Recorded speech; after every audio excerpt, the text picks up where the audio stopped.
Pagi anak-anak, kita kembali berjumpa dan belajar seperti biasa. Sebelum kita belajar, alangkah baiknya kita menyerahkan diri total kepada Tuhan yang memberi kita keselamatan dan kesehatan.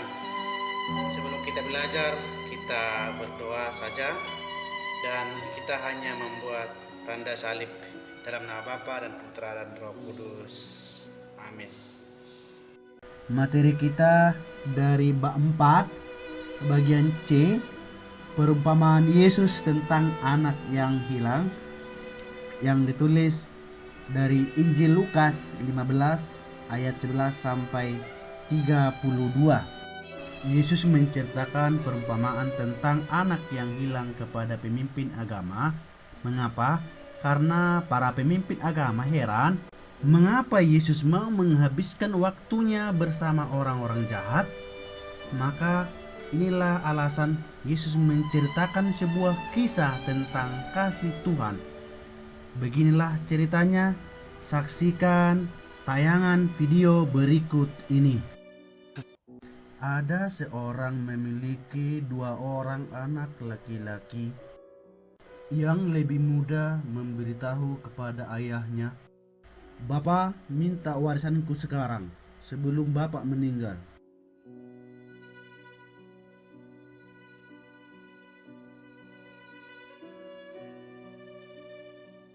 Maka ayahnya setuju membagikan hartanya kepada kedua anaknya.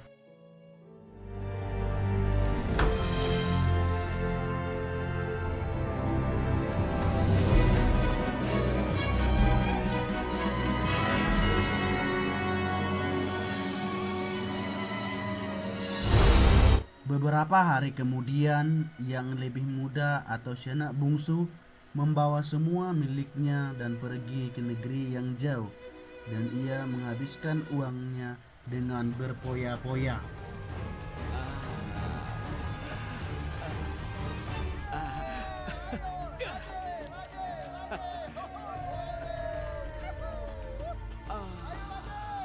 Ayo main lagi.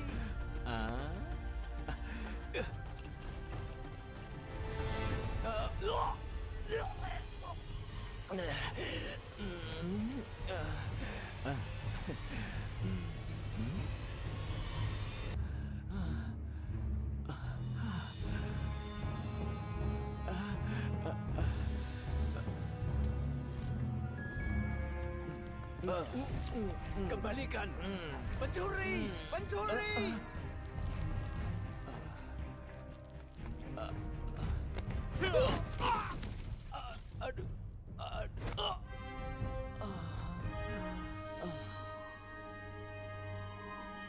Tak lama kemudian uangnya habis.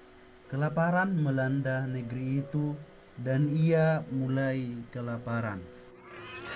Ia memohon seorang petani, anak muda itu pun kelaparan, sampai-sampai makanan babi pun ia makan. Tetapi tak seorang pun memberi ia makan. Akhirnya ia sadar dan berkata, "Para pekerja bapakku memiliki banyak makanan dan aku di sini mati kelaparan. Aku akan pulang kepada bapakku dan berkata kepadanya, 'Bapa, aku telah berdosa kepada Bapa. Aku tak layak disebut anakmu lagi. Perlakukanlah aku seperti pekerjamu.' Beberapa hari kemudian ia pulang ke rumah bapaknya.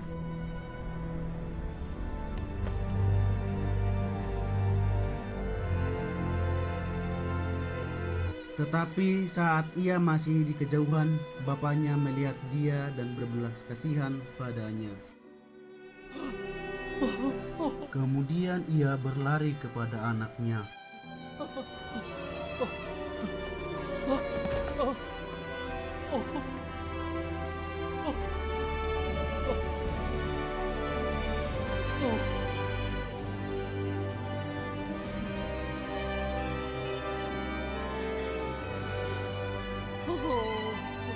Dan ia memeluk dan menciumnya. Dan ayahnya berkata kepada hamba-hambanya, "Cepat bawa baju terbaik dan kenakan padanya. Berikan cincin untuk jarinya dan sandal untuk kakinya. ambil lembu yang paling gemuk dan siapkan agar kita bangga merayakan. Anakku telah mati tetapi sekarang hidup kembali. Ia hilang, sekarang ia ditemukan."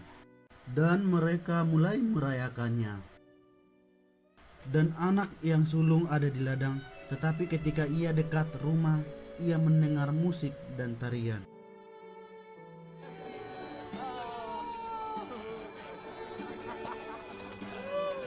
Lalu ia bertanya kepada seseorang, "Apa yang terjadi di sini?" Adikmu telah pulang dengan selamat dan bapamu menyuruh kami menyembelih lembu terbaik. Anak yang sulung begitu marah sehingga ia tidak ingin masuk ke dalam rumah. Bapaknya keluar dan memintanya untuk masuk, dan anak sulung pun berkata kepada ayahnya, "Bertahun-tahun aku bekerja untukmu seperti seorang budak dan selalu taat padamu. Tetapi bapak tidak pernah menyembelih bahkan kambing kecil pun agar aku berpesta dengan teman-temanku. Anak bungsumu telah menghabiskan uangmu, dan sekarang ia pulang. Bapak menyembelih lembu terbaik untuk merayakannya. Hah?"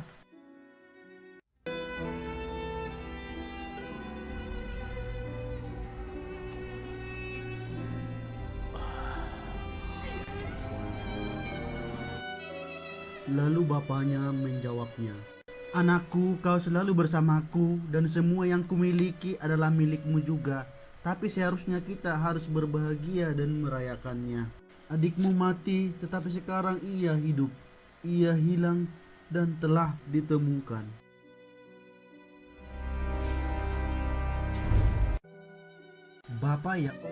Bapa yang dimaksud dalam Injil ini adalah gambaran Allah Bapa yang penuh belas kasihan, selalu menunggu manusia yang mau kembali kepadanya, dan anak bungsu diartikan sebagai manusia yang berdosa dan menyesali perbuatannya sehingga mau bertobat. Sedangkan anak sulung diartikan manusia yang selalu taat pada Allah tetapi mempunyai sifat yang egois dan merasa orang yang paling benar dan sulit memaafkan kesalahan orang lain. Nah, di anak didik kami di sini memang diceritakan si bungsu memang berdosa dan bersalah kepada bapaknya. Tapi dia mempunyai sifat yang baik, yaitu menyesali segala perbuatan dan dosanya kepada bapaknya. Kita manusia yang berdosa, yang bersalah terhadap sesama maupun kepada Tuhan, mari kita menyesali dosa kita, karena Tuhan selalu membuka pintu untuk kita. Menyesali dan bertobat berarti tidak mengulangi kesalahan kembali.